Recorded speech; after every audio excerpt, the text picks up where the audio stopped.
Hello વિદ્યાર્થી મિત્રો, નમસ્કાર.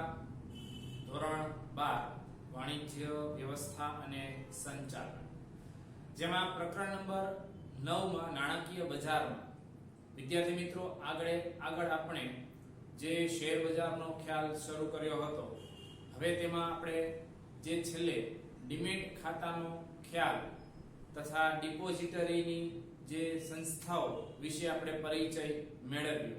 હવે એ ડિપોઝિટરીની જે સંસ્થાઓ એટલે કે NSDL અને CDSL, આ બે પ્રકારની સંસ્થાઓ ભારતમાં કાર્યરત છે. તેનો ટૂંકો પરિચય લઈએ તો NSDL એ 1996 માં NSE અને નાણાં સંસ્થાઓના સહયોગથી શરૂ થઈ હતી, જ્યારે CDSL એ 1999 માં તે BSE અને બેંકોના સહયોગથી શરૂ થઈ હતી. બંને એક કંપની ધારાની જોગવાઈ પ્રમાણે જ કામ કરે છે અને નોંધાયેલી રજિસ્ટર્ડ કંપની જ છે, જે શેર બજારના વ્યવહારોની નોંધ રાખે છે અને તેને લગતા વ્યવહારો કરે છે. વિદ્યાર્થી મિત્રો, આ CDSL અને NSDL એ બંને ભારતમાં કાર્યરત ડિપોઝિટરીની સંસ્થાઓ છે. આપણે એ ડિપોઝિટરી સંસ્થાઓ ભારતમાં શું કામ કરે છે અને ડિપોઝિટરી સંસ્થા તરીકે કયા કાર્યો કરવાના હોય, તો એ ડિપોઝિટરીની સેવાઓ આપણી સામે અહીંયા આપેલી છે, જે તમને 3 ગુણમાં આ પ્રશ્ન પૂછી શકે છે. વિદ્યાર્થી મિત્રો, 3 ગુણનો આ પ્રશ્ન ખૂબ ઉપયોગી છે. ડીમેટ ખાતાનો ખ્યાલ, ડિપોઝિટરીની સંસ્થાઓ અને ડિપોઝિટરીની સંસ્થાઓની સેવાઓ, આ 3 પ્રશ્નો એક સાથે જ છે અને એક સાથે જ તેનો અભ્યાસ કરો. આપણે હવે જોઈએ ડિપોઝિટરીની સેવાઓ, એ સંસ્થાઓ કઈ કઈ સેવાઓ આપે છે. તો પહેલી સેવા આપે ડીમટીરીયલાઇઝેશન અને રીમટીરીયલાઇઝેશન.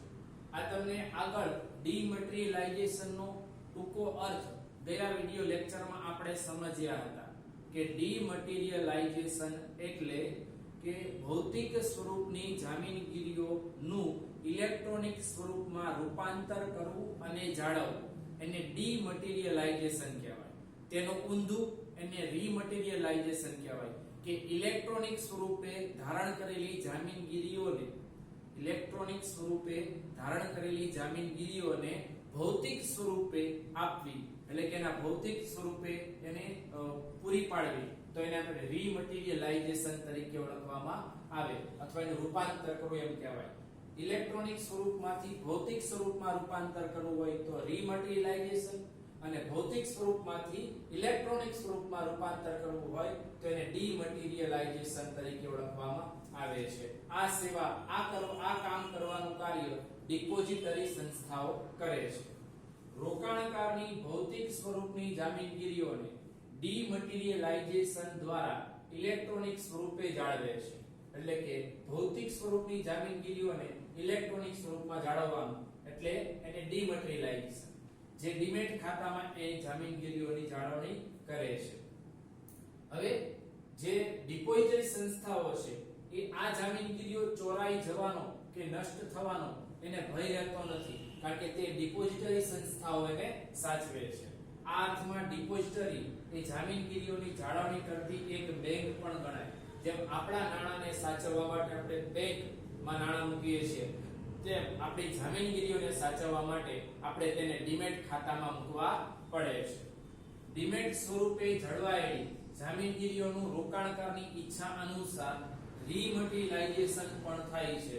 ફરીવાર કહી દઉં, રીમટીરીયલાઇઝેશન એટલે ઇલેક્ટ્રોનિક સ્વરૂપની જામીનગીરીઓનું ભૌતિક સ્વરૂપની જામીનગીરીઓમાં રૂપાંતર, એને કહેવાય રીમટીરીયલાઇઝેશન. આ બે બાબતોની પ્રક્રિયા ખાસ મેઇન કાર્ય એ આ ડિપોઝિટરી સંસ્થાઓ કરે છે. આની પહેલી સેવા. બીજી સેવા ઓછા ખર્ચે જામીનગીરીઓની સરળ ફેરબદલી.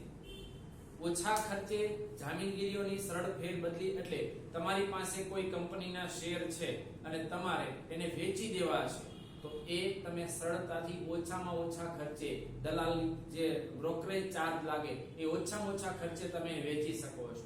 અથવા તમારે ખરીદવા છે કોઈ અન્ય જામીનગીરીઓ કે શેર, તો ઓછામાં ઓછા તમારા ખર્ચે તમે ખરીદી શકો છો. એ સંસ્થા દ્વારા સેવા અપાય છે. ડિપોઝિટરી સેવાને કારણે જામીનગીરીઓની ફેરબદલી ઝડપથી થાય છે. ડિપોઝિટરી સેવાને કારણે જામીનગીરીઓની ફેરબદલી ઝડપથી થાય છે. કાગળ કામકાજમાં ઘટાડો થયો છે, કેમ કે ઓનલાઈન બધા ટ્રેડિંગ થાય છે, ઓનલાઈન બધા વ્યવહાર થાય છે, એટલે કાગળ રાખવાની જરૂર જ નથી, કારણ કે બધા પાસે અત્યારે ડીમેટ ખાતા છે કે જેના માધ્યમથી તમે ઓનલાઈન વ્યવહાર કરી શકો છો. ભૌતિક શેરની ફેરબદલી સાથે સંકળાયેલા પ્રશ્નો પણ દૂર થાય છે, કારણ કે જો ભૌતિક સ્વરૂપની ફેરબદલી હોય તેમાં કાગળ જે સર્ટિફિકેટ લેવા જવું પડે, સર્ટિફિકેટને સાચવવા પડે, સર્ટિફિકેટ ફાટી જાય, ખોવાઈ જાય, રદ થઈ જાય, આવી ઘણી સમસ્યા એમાં હતી. પણ હવે ઓનલાઈન ડીમેટ ખાતામાં જ તમારી આ જામીનગીરીઓ પડી રહેશે તો એ ભૌતિક સ્વરૂપના આ પ્રશ્નો ત્યાં દૂર થાય છે. જેમ કે બનાવટી ફેરબદલી હોય તો એ અટકાવી શકાય છે. ખામીયુક્ત ડિલિવરી એટલે જે તમને સર્ટિફિકેટ તમે શેર ખરીદ્યા હોય પણ સર્ટિફિકેટ તમને ન મળે કે બીજા કોઈ વ્યક્તિ પાસે વહી જાય, તો આવું ખામીયુક્ત ડિલિવરી પણ થઈ શકતી હોય, તો એ પ્રશ્નો આમાં રહેતા નથી. આ ઉપરાંત રોકાણકારને દલાલી ખર્ચ, ટપાલ ખર્ચ, કુરિયર ખર્ચ અને સ્ટેમ્પ ડ્યુટી વગેરેમાં બચત થાય છે, કે આ બધા ખર્ચાઓ નીકળી જશે. બધા જ ઓનલાઈન, તમે ઓનલાઈન ટ્રેડિંગમાં ખરીદી કરશો, બાય કરશો એટલે સીધા તમારા ખાતામાં શેર આવી જશે. તમે સેલ કરશો એટલે સીધા તમારા ખાતામાંથી એ શેર વેચાઈ જશે ને તમારા ખાતામાં નાણાં જમા થઈ જશે. આમાં તમારે કોઈ ટપાલ ખર્ચ કે કુરિયર ખર્ચ કે સ્ટેમ્પ ડ્યુટી આપવાની જરૂર પડતી નથી. ડિપોઝિટરીને કારણે ફક્ત એક શેરનો પણ હવે વેપાર થઈ શકે છે. ડિપોઝિટરી સંસ્થાઓને કારણે હવે તમારે એક શેર કોઈ કંપની, તમારી પાસે બહુ બધી મૂડી ન હોય, બહુ બધા રૂપિયા ન હોય, પણ તમારે રોકાણ કરવું હોય તો તમે કંપનીનો એક શેર પણ હવે લઈ શકો છો, જે ડિપોઝિટરી સંસ્થાઓને કારણે શક્ય બન્યું છે. ડિમટીરીયલાઇઝેશન, રીમટીરીયલાઇઝેશન અને ઓછા ખર્ચે જામીનગીરીઓની ફેરબદલી આ એના મહત્વના મુખ્ય કાર્યોમાં ગણાય છે. ત્યાર પછી સોદાની ઝડપી પતાવટ, કોઈ પણ ટ્રેડિંગ થશે શેર માર્કેટની અંદર, રોકાણકાર કે કંપની વચ્ચે કોઈ પણ વ્યવહાર થશે તો એ સોદાની પતાવટ CDSL કે NSDL દ્વારા જ કરવામાં આવે છે. ડિપોઝિટરીને કારણે સોદાની પતાવટ ઝડપી થાય છે. ડિપોઝિટરી પાર્ટિસિપન્ટ એટલે કે ડીપી, જે આપણે ડિપોઝિટરી સંસ્થાના પ્રતિનિધિ છે, એ ડિપોઝિટરી પાર્ટિસિપન્ટ જામીનગીરીઓની ફેરબદલી ઝડપથી કરે છે અને સોદાની પતાવટ સાથે તરત જ જામીનગીરીઓ અથવા રોકડ મળી જાય છે, જે ગ્રાહકના ખાતામાં કે રોકાણકારના ખાતામાં કા જામીનગીરી કા તો રોકડ જમા કરવામાં આવશે. જો ખરીદી કરી હશે તો જામીનગીરીને ખાતામાં જમા કરશે અને રોકાણકારે વેચાણ કર્યું હશે જામીનગીરીનું તો એના ખાતામાં નાણાં રોકડ જમા કરી આપશે. કોણ? Depository participant. રોકાણકારે કંપની સાથે પત્ર વ્યવહાર કરવાની જરૂર રહેતી નથી. શેર બજારમાં જામીનગીરીઓના સોદાઓની પતાવટ વિવિધ પક્ષકારો વચ્ચે ઇલેક્ટ્રોનિક પદ્ધતિથી જ થાય છે. એટલે પહેલા જે કે પણ માહિતી મેળવવી કે માહિતી આપવી એ બધું જ પહેલા રૂબરૂ પત્ર વ્યવહારથી થતું હતું, એ બધું જ હવે ઓનલાઈન આવી ગયું છે. ઓનલાઈન તમે કોઈ પણ પ્રકારની માહિતી મેળવી શકો છો, ઓનલાઈન કોઈ પણ રિક્વેસ્ટ મોકલી શકો છો, તમારે કોઈ પણ સજેશન આપવું હોય અથવા તો કોઈ પણ પ્રકારનો પત્ર વ્યવહાર કરવો હોય તો તમે હવે ઓનલાઈન પદ્ધતિ દ્વારા એ વ્યવહાર કરી શકો છો. એટલે ટૂંકમાં એમાં સમયની પણ બચત થઈ અને ખર્ચ પણ હવે ઓછો સર્જાયો છે. એટલે સોદાની હવે ઝડપી પતાવટ થાય છે. કોઈ પણ જામીનગીરી ખરીદવી હોય કે વેચવી હોય તો હવે તમે સરળતાથી રોકાણકાર તરીકે એ જામીનગીરી ખરીદી શકો અને વેચી શકો છો. આ ત્રણ સેવાઓ બાદ ચોથી સેવા ગ્રાહકોના ખાતામાં નોંધ થાય છે.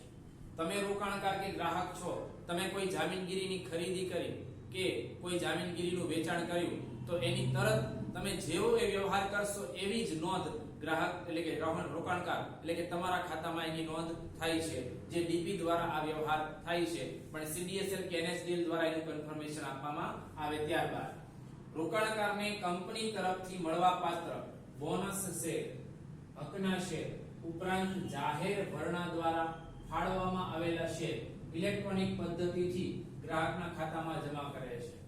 જે CDSL કે NSDL છે, તમે રોકાણકાર તરીકે કોઈ પણ જામીનગીરી કે શેર ખરીદશો તો એ મુજબ એના ઉપર તમને જે બોનસ શેર કે હકના શેર મળવા પાત્ર હશે એ તમારે કોઈને કહેવાની જરૂર નથી અને માંગવાની જરૂર નથી, એ સીધા તમારા ખાતામાં જ જમા થશે. ઇવન કે ડિવિડન્ડ આવશે તો પણ એ સીધું તમારા ખાતામાં જમા થશે, તમારે કોઈને કાંઈ અરજી કરવાની જરૂર રહેતી નથી. પાંચમી સેવા ગીરો મૂકવાની સગવડ. અત્યારના વર્તમાન સમયમાં જે જામીનગીરીઓ ઓનલાઈન તમારી પડેલી હશે, જેટલું હોલ્ડિંગ્સ પડેલું હશે એના ઉપર તમે ધિરાણ પણ કરી શકો છો, લોન પણ લઈ શકો છો. જામીનગીરીઓ ગીરો મૂકવાની અને જામીનગીરીઓ ઉપર લોન લેવાની સગવડ પણ અત્યારે આપવામાં આવે છે, પણ એના માટે અમુક કેટલીક શરતોનું પાલન કરવું પડે છે. છઠ્ઠી સેવા આપે ખાતું સ્થગિત કે બંધ કરવાની સગવડ. ધારો કે કોઈ રોકાણકાર કે ગ્રાહક પોતાનું ડીમેટ ખાતું ધરાવે છે અને તેને લાંબા ગાળા માટે વિદેશ જવાનું થાય, પરદેશ જવાનું થાય તો તે લાંબા ગાળા સુધી પોતાના ખાતાને સ્થગિત કરાવી શકે છે, એટલે કે જે નિષ્ક્રિય કરી શકે છે થોડાક સમય માટે, કે જ્યાં સુધી રિટર્ન ન આવે ત્યાં સુધી. અથવા તો અમુક સંજોગોમાં એને લાગે કે હવે મારે આ ખાતાની જરૂર નથી તો એ ડીમેટ ખાતું બંધ પણ કરાવી શકે છે. એટલે લાંબા સમય માટે પરદેશ જવાનું થાય અથવા કોઈ કારણસર થોડા સમય ખાતું બંધ રાખવું હોય તો એ ખાતું એટલા સમય માટે સ્થગિત કરવાની સગવડ અપાઈ છે. અને જરૂરિયાત હોય તો ખાતું બંધ પણ કરી શકાય છે. ખાતું બંધ કરવાની કે સ્થગિત કરવાની સેવા પણ આ ડિપોઝિટરી સંસ્થાઓ પૂરી પાડે છે. સાતમું માહિતીની નોંધ અને સંગ્રહ રાખે છે. ડિપોઝિટરી સંસ્થાઓ તમે જે કે પણ વ્યવહારો કરો છો, તમે જે કે પણ બજારમાં ખરીદી વેચાણ કરો છો એ દરેકની નોંધ અને એનો સંગ્રહ રાખે છે ડિપોઝિટરી સંસ્થા. જામીનગીરીઓ સાથે સંકળાયેલા દરેક વ્યવહારની નોંધ ડીમેટ ખાતામાં રાખે છે. માહિતી સુરક્ષિત રહે અને જોઈએ ત્યારે મળી શકે તે રીતે એનો સંગ્રહ કરવામાં આવે છે. કદાચ તમને ભૂલાઈ જશે પણ એની પાસે રેકોર્ડમાં હશે, એ માહિતી તમે ગમે ત્યારે માંગશો તમને મળશે કે તમે કયા શેર કયા સમયે કેટલા ભાવે ખરીદ્યા હતા અને કયા શેર કેટલા સમયે કેટલા ભાવે વેચ્યા હતા, એની દરેકની નોંધ એ ડિપોઝિટરી સંસ્થા પાસે અવેલેબલ હશે. કદાચ તમારી પાસે ન હોય તો પણ એ માહિતીનો સંગ્રહ કરે છે. આઠમી સેવા પૂરી પાડે રોકાણકાર અને પતાવટ ગૃહ વચ્ચે કડી છે. સીડીએસએલ અને એનએસડીએલ એ ડિપોઝિટરી એવી સંસ્થા છે જે રોકાણકાર એટલે ગ્રાહક અને પતાવટ ગૃહ એટલે કે એનએસસી અને બીએસસી આ બંને વચ્ચેની મધ્યસ્થ કડી છે. શેર બજારમાં થતા જામીનગીરીઓના વ્યવહારો અને સોદાઓની પતાવટમાં રોકાણકાર અને પતાવટ ગૃહ વચ્ચે કડી તરીકે સેવા આપે છે. એટલે કે ઉપર અહીંયા એનએસસી કે બીએસસી, એની નીચે સીડીએસએલ કે એનએસડીએલ હોય, એની નીચે ડીપી હોય, એની નીચે ગ્રાહકો. તો ડીપી દ્વારા ગ્રાહકોનો વ્યવહારો થાય તો એ જે આ ગ્રાહકોએ જે શેર ખરીદ્યા હોય કે વેચ્યા હોય તો એની ફાઇનલ પતાવટ ક્યાં થશે? તો એનએસસી બીએસસી માં. પણ એનએસસી બીએસસી માં લઈ જવાનું કામ કરશે કોણ? તો એનએસડીએલ અને સીડીએસએલ. કોના માધ્યમથી કામ કરશે? તો ડીપી ના માધ્યમથી. ડીપી ને ઓર્ડર મળશે એ તરફ એનએસડીએલ કે સીડીએસએલ માં મોકલશે અને એનએસડીએલ સીડીએસએલ આ વ્યવહારને પતાવટ કરવા માટે ક્યાં મોકલશે? એનએસસી અથવા બીએસસી માં મોકલે છે. એટલે એનએસસી બીએસસી એ પતાવટ ગૃહ છે અને ગ્રાહક આ બંને વચ્ચેની મધ્યસ્થ કડી છે સીડીએસએલ અને એનએસડીએલ, જેને આપણે ડિપોઝિટરી સંસ્થા તરીકે ઓળખીએ છીએ. એટલે રોકાણકાર અને પતાવટ ગૃહ વચ્ચે એક મધ્યસ્થ કડી છે. અને નવમું ઇન્ટરનેટ દ્વારા સેવાઓ. ડિપોઝિટરી તેના ડિપોઝિટરી પાર્ટિસિપન્ટ દ્વારા રોકાણકારોને ઇન્ટરનેટ દ્વારા વ્યાજબી સેવા પૂરી પાડે છે અને ગ્રાહકને તેના ખાતાની છેલ્લામાં છેલ્લી માહિતી પૂરી પાડવાનું કામ આ ડિપોઝિટરી સંસ્થા કરે છે. મેં કીધું એમ દરેક ગ્રાહકોના ખાતાની દરેક પ્રકારની નોંધ અને સંગ્રહ રાખે છે અને જ્યારે પણ જરૂર પડે ત્યારે ગ્રાહકને ઇન્ટરનેટના માધ્યમથી એ કોઈ પણ પ્રકારની માહિતી કે સેવા પૂરી પાડી શકે છે. આ ડિપોઝિટરી સંસ્થાઓ શેર બજારમાં જે નવીન કાર્ય સાથે અમલમાં આવી ત્યારથી શેર બજારમાં રોકાણકારો અને ગ્રાહકોના કાર્યો ખૂબ જ સરળ બન્યા છે, ઝડપી બન્યા છે.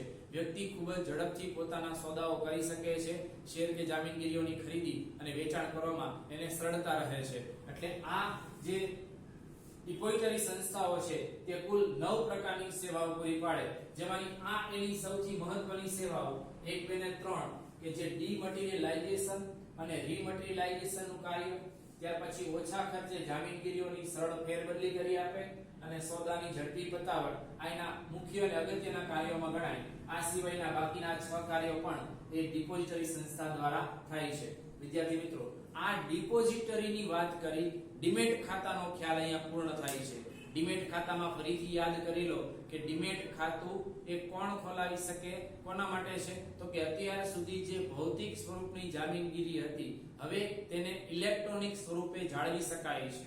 અને એને ઇલેક્ટ્રોનિક સ્વરૂપે જાળવવા માટે તમારે રોકાણકારે ડીમેટ ખાતું ખોલવું પડે. આ ડીમેટ ખાતું કોના દ્વારા ખુલે? તો કે ડિપોઝિટરી પાર્ટિસિપન્ટ દ્વારા ખુલે, કે જેમાં બેંકો, નાણાકીય સંસ્થાઓ અને શેર દલાલો આ ત્રણ વ્યક્તિઓ ડીપી માં આવી શકે. અને એ ડીપી કોણ એ ડીપી ને નિયુક્ત કરે છે? તો ડીપી ને નિયુક્ત કરવાનું કામ ભારતમાં ડિપોઝિટરી ધારો 1996 મુજબ જે તૈયાર થયો, એમાં આપણે નવી સંસ્થાઓ શરૂ થઈ, NSDL અને CDSL. NSDL અને CDSL આ બંને પ્રકારની ડિપોઝિટરી સંસ્થાઓ દ્વારા એ ડીપી નિયુક્ત કરવામાં આવે અને ગ્રાહકો કે રોકાણકારોના ડીમેટ ખાતા ખોલવામાં આવે છે. અને ગ્રાહકોના એ ડીમેટ ખાતાના માધ્યમથી ગ્રાહકો પોતે પોતાની ભૌતિક સ્વરૂપની જામીનગીરીઓનું ઇલેક્ટ્રોનિક સ્વરૂપની જામીનગીરીઓમાં રૂપાંતર કરી શકે અને તેને ઇલેક્ટ્રોનિક સ્વરૂપે જ લાંબા ગાળા સુધી હવે જાળવી શકે છે. આ ઓનલાઈન ટ્રેડિંગ થવાને કારણે શેર બજાર ઘણું સરળ બન્યું છે અને ખૂબ જ ઝડપથી એમાં ખરીદ વેચાણ કરી શકાય છે. વિદ્યાર્થી મિત્રો, અહીંયા આપણે ડીમેટ ખાતાનો ખ્યાલ, ડિપોઝિટરીની સંસ્થાઓ અને ડિપોઝિટરીની સેવાઓ આ ત્રણ પ્રકારના પ્રશ્નો જોયા. ત્રણ પ્રશ્નો ખૂબ અગત્યના છે, ખૂબ મહત્વના છે. તમે એક સાથે આને તૈયાર કરી નાખજો. તમને ભવિષ્યમાં પણ આ ખૂબ જ ઉપયોગી બનવાનું છે. ભવિષ્યમાં પણ તમે પોતાનું ડીમેટ ખાતું ખોલો, તમારી પાસે આ ત્રણ પ્રશ્નોની માહિતી પૂરેપૂરી હોવી જોઈએ, કે જેથી કરીને તમે અટવાય નહીં. કોઈ પણ માહિતી લેવાની તમારે અન્ય વ્યક્તિ પાસેથી જરૂર પડતી નથી. એટલે આ ત્રણેય પ્રશ્નો ખૂબ અગત્યના છે, તેને ધ્યાનથી વાંચવા. આપણે આવતા વિડિયો લેક્ચરમાં આગળ જામીનગીરીઓની ખરીદ વેચાણની પ્રક્રિયા કેમ થાય છે, એટલે કે શેર બજારમાં શેરની કેવી રીતે ખરીદીની વેચાણ થાય છે, તેનો આપણે વિસ્તૃત અભ્યાસ આવતા વિડિયો લેક્ચરમાં કરીશું.